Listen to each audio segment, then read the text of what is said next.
dakwah di negeri kita ini secara khusus harus lebih banyak ar-rifq, berkasih sayang, berlemah lembut.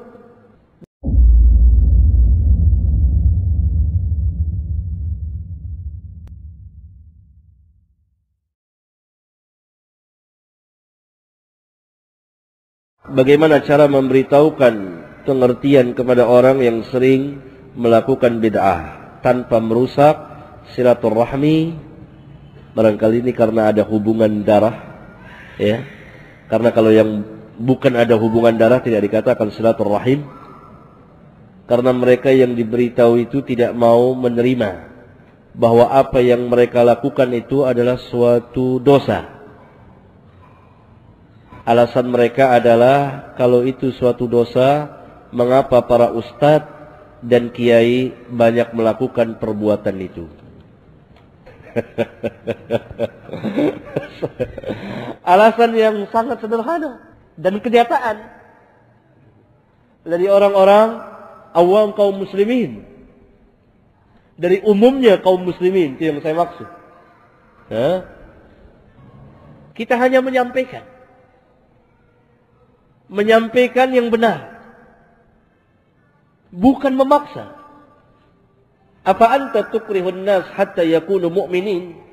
Allah Subhanahu wa taala berfirman kepada nabinya yang mulia, apakah engkau akan paksa manusia sampai mereka beriman?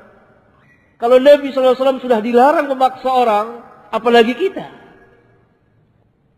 Lain kalau ada pemerintahan Islam berdasarkan hukum Islam,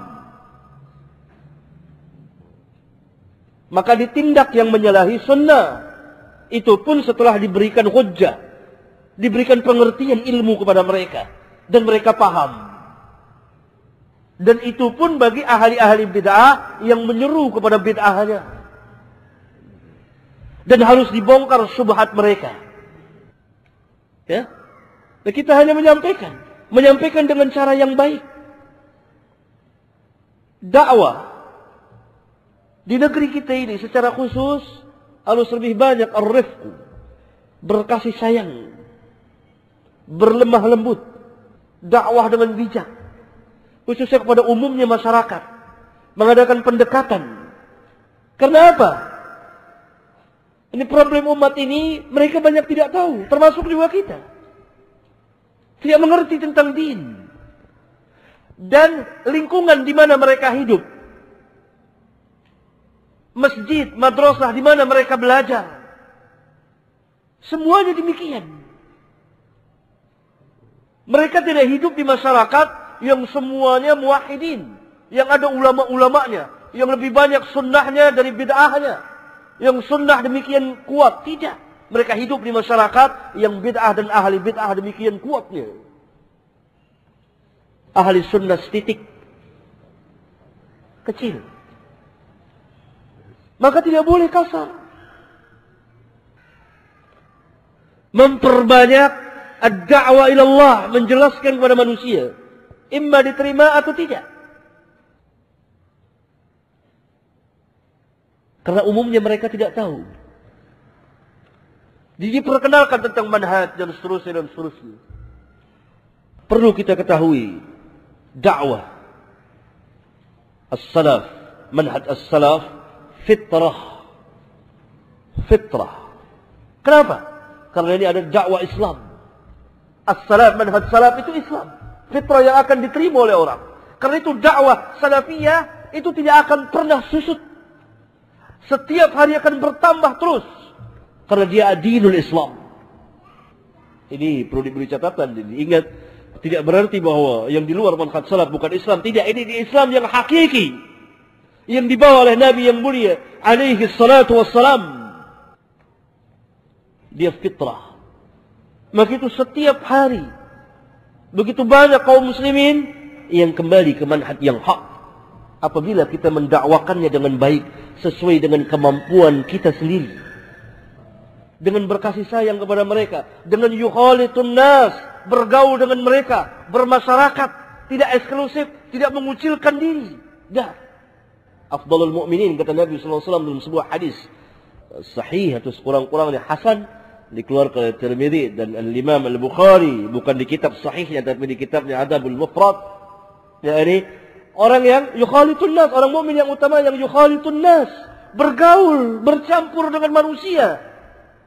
Wa yasbiru ala adahum, sabar atas gangguan mereka. Apa yang dimaksud sabar atas gangguan mereka? Al-amru bil ma'ruf wan nahyu 'anil munkar. Ad-da'wah dengan akhlak yang baik. Seorang yang ingin mengajak ke manhaj salaf dari masyarakat kaum muslimin dengan akhlaknya, dengan akhlaknya, dengan adabnya. Dia mengenal orang tua akan haknya sebagai orang tua yang lebih tua umurnya dari dia.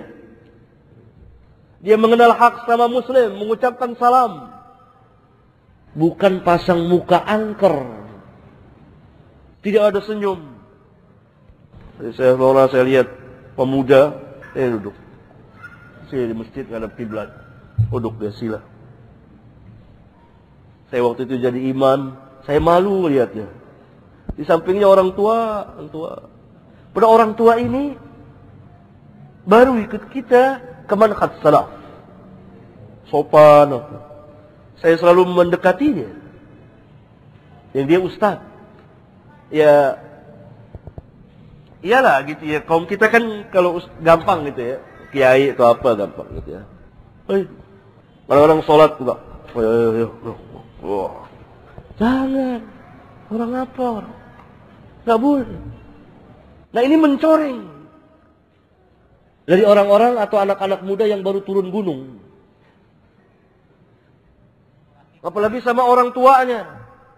Wah ini bapak bid'ah nih pak, nggak bener pak, sesat nih, syirik nih.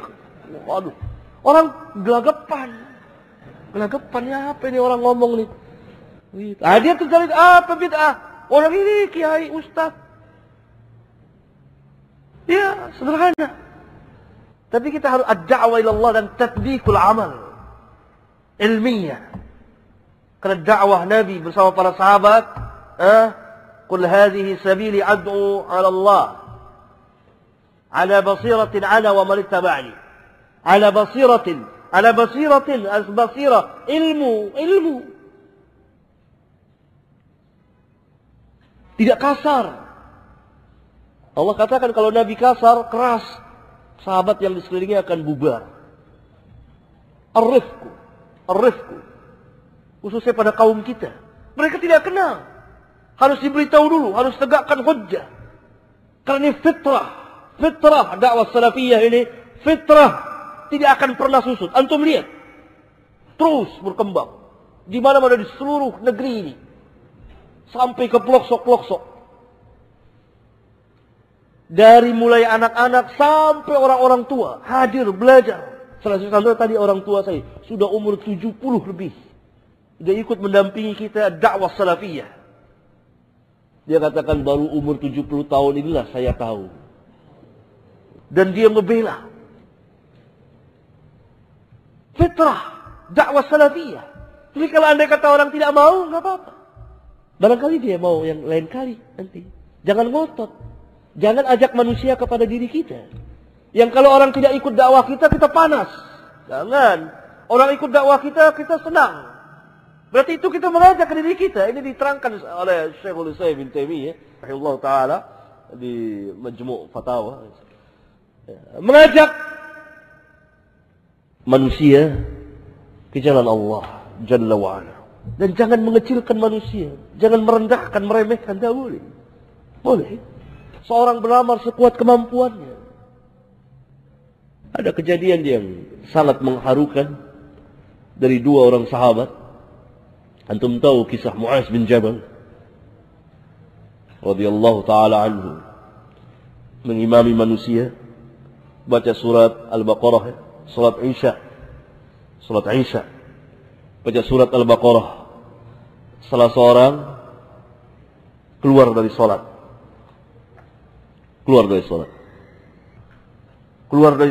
Kenapa? Karena lama surat Al-Baqarah baca. Selesai salat, diberitahukan kepada Mu'az. Tadi ada orang yang keluar dari salat. Mu'az langsung mengatakan munafiq. Ini ijtihad seorang ulama dengan hujjah, dengan dalil, bukan tuduhan, bukan. Kenapa? Karena ada qarinah, ada tanda yang membuat Muaz menuduh orang ini munafik. Kenapa? Karena tidak ada yang keluar dari salat jamaah, tidak ada yang tidak salat jamaah pada zaman itu kecuali orang-orang munafikun. Sekarang tidak bisa langsung kita terapkan, oh munafik antum. Nggak bisa. Karena bukan hanya orang munafik tulen saja yang tidak salat jamaah sekarang. Yang tidak tulen atau yang tidak munafik dia tidak salat. Dulu semua salat jamaah. Yang tidak salat atau malas-malasan orang munafik. Karena itu apabila kita tidak salat jamaah fil masjid khususnya, jadi aglabiyahnya itu kita tanpa ada udzur salat di rumah, maka kita terkena sifat-sifat munafikun khususnya salat subuh dan isya. Muaz salah dalam tuduhannya, tapi ijtihad. Kalau tidak tepat, tapi ijtihad.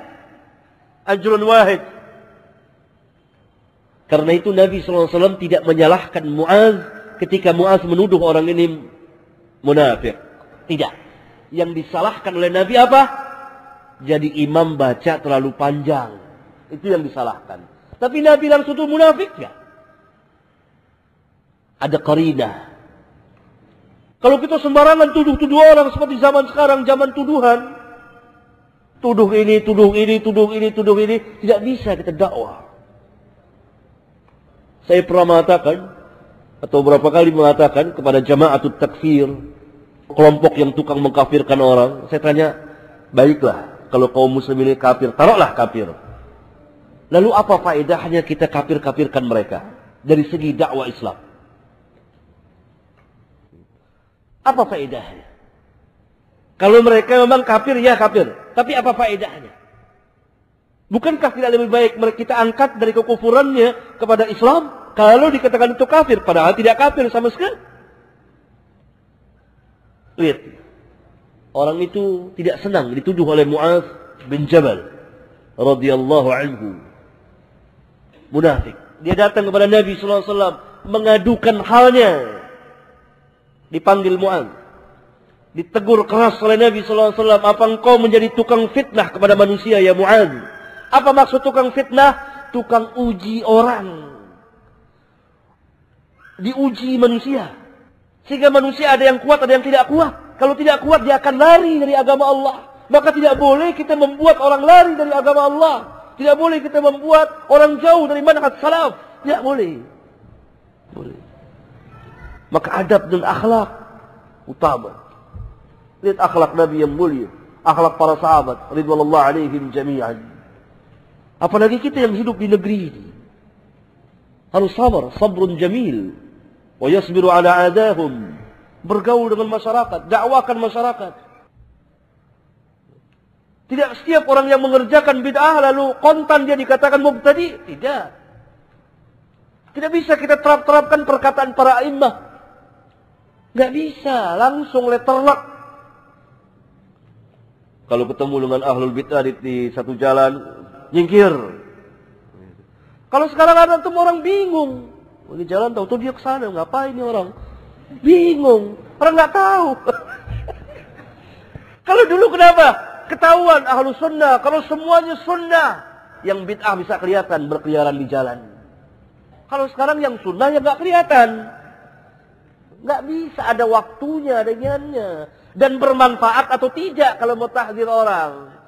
Kata ulama, mentahdzir itu harus ada maslahat. Kalau tidak ada maslahat, kebalikannya mudarat. Sekarang ada kelompok-kelompok kecil yang sekarang lagi seneng-senengnya mentahdzir orang di internet. Seneng-senengnya dia. Barangkali baru-baru jajal internet gitu ya, lagi enak-enaknya. Seperti kita baru punya motor kan, anak main pakai motor terus. Tahdzir semuanya. Ustadz fulan begini tuh semua. Apa masalahnya? Kalau itu hak yang ditahdzir itu sebagaimana yang dikatakan. Kalau tidak, akan kembali. Karena tahdzir memperingati manusia dari kejahatan sesuatu, kejahatan seorang, kejahatan satu kelompok, itu harus ada maslahat. Kalau tidak ada maslahat, tidak boleh.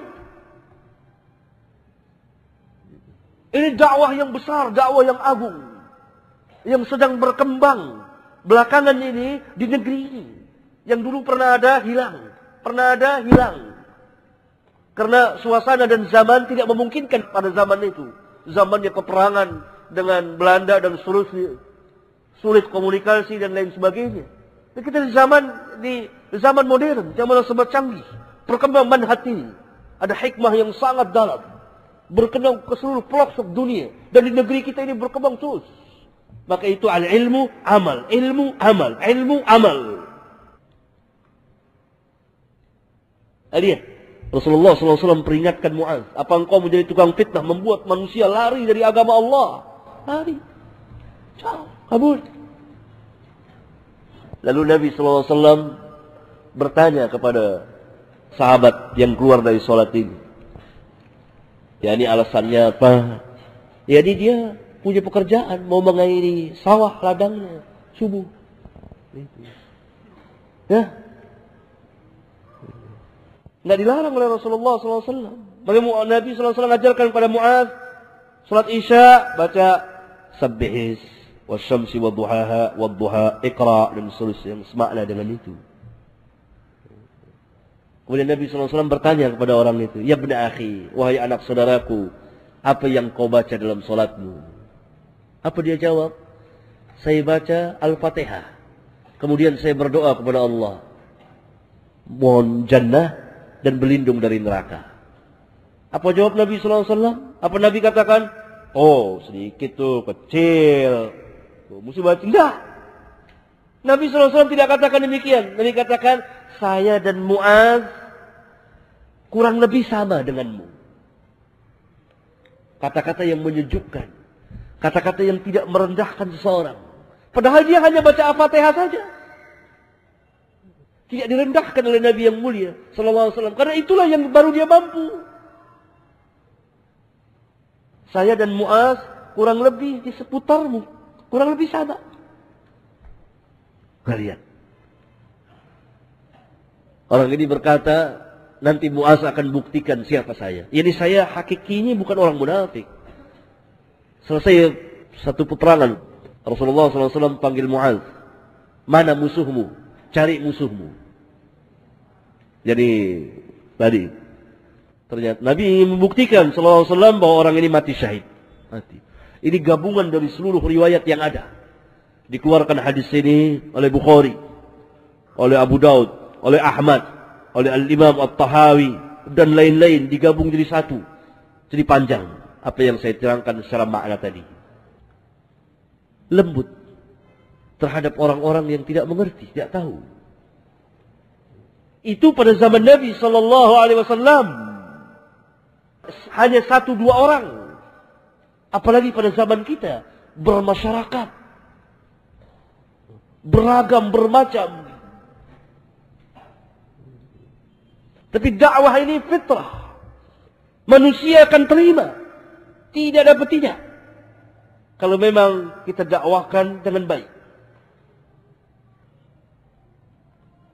Saya punya harapan besar. Bahwa di kemudian hari, asas negeri ini manhajnya salaf. Karena dia akan berjalan terus dan tidak pernah susut. Di mana firqah-firqah yang lain jatuh bangun, porak-poranda. Oleh karena itu sering saya ditanya, saya jadi bingung, Ustaz. Ustaz tadi terangkan di majelis yang lain bahwa salaf bersatu, tidak pecah belah, karena dia satu firqah al-jamaah. Yang lain berpecah belah. Syiah ada. Kenapa saya melihat kok salaf pecah belah juga? Ada salaf A, ada salaf B.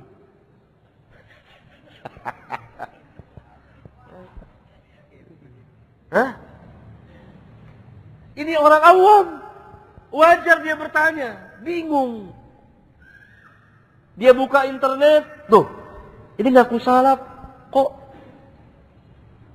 fitnah apa tuduh ini yang salaf juga. Jadi bingung. Dia tanya. Di majelis seperti ini. Di Universitas Indonesia kalau tidak salah. Iya. Di UI. Baru-baru minggu yang lalu. Ya, seminggu atau 2 minggu yang lalu. Minggu yang lalu kalau tidak salah. Ini buruk. As-salaf tidak akan pernah berselisih dalam manhaj. Kalaupun dalam masalah ilmiah dan amaliyah, nazariyah, ada khilaf di antara mereka, tapi penuh dengan kasih sayang. Perselisihan di antara mereka sebagaimana dikatakan ulama tidak menghilangkan kasih sayang di antara mereka. Malik dan Syafi'i berselisih. Bahkan Umar dan Uthman dan Abu Bakar, Ali berselisih dalam masalah-masalah tertentu. Mereka satu saf. Lebih daripada itu, sempat terjadi pertengkaran, peperangan antara Ali dan Muawiyah. Tapi mereka tidak saling mengkafirkan, tidak saling menyesatkan. Karena itu sepakat ijma' ulama ahlus sunnah wal jamaah, peperangan di antara mereka masalah ijtihadiyah. Yang salah dapat satu ganjaran, yang benar dua ganjaran. Ada Muawiyah mengkafirkan Ali atau sebaliknya, atau menyesatkannya? Tidak. Ini hakikat persatuan.